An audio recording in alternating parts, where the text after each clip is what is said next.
Hello, this is the Diabetic Gardener, and I am currently planting my hashtag Tomato Challenge 2025 plant out in my garden.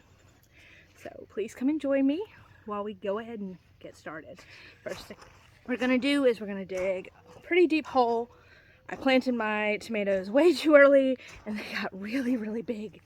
So on the plus side of that, it means I can plant them a little deeper, put more of that stem underground, and hopefully it'll help it have a stronger root system.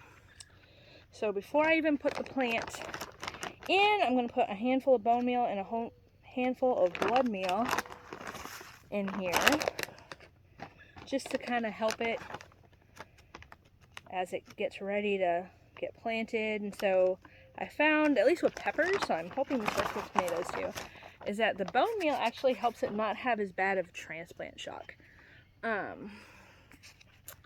So here is the first of my 2 tomato challenge plants.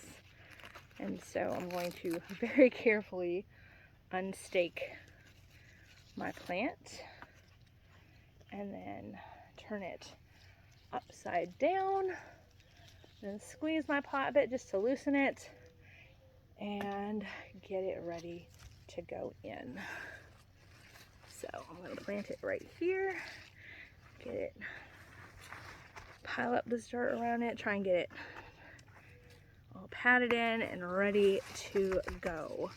I've never grown this variety before, so I'm really excited to see what happens.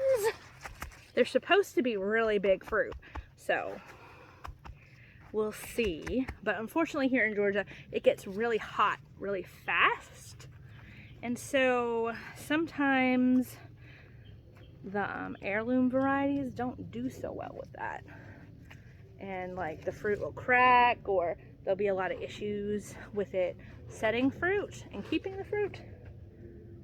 So I'm hoping that by having these a little bigger, getting them in a little sooner, maybe we can at least get 1 or 2 good-sized tomatoes before the heat really sets in.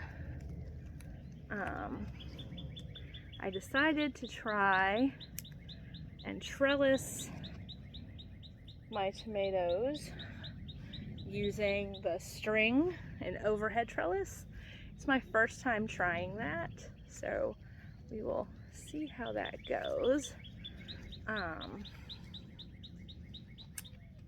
Hopefully it'll work, but I guess you're gonna find out along with me. So I have 2 of these plants. I believe this is the smaller of the 2 actually. I planted these back in January due to a road trip we were doing. And this clip is obviously not gonna work. And I needed all of my plants to be big enough to survive a couple of days without water. So, all right, y'all. I have never used these types of clips before. I'm sure you can tell. And they are just being all sorts of difficult. All right, there we go. I'm wondering if I should put one more in there.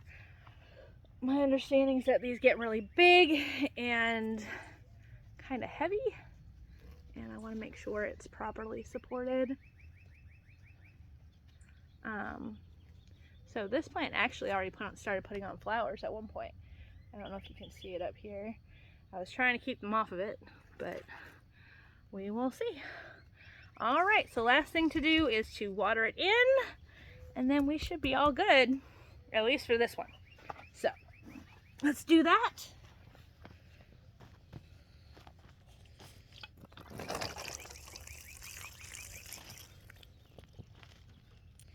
And thank you for joining me, and I will see you next time.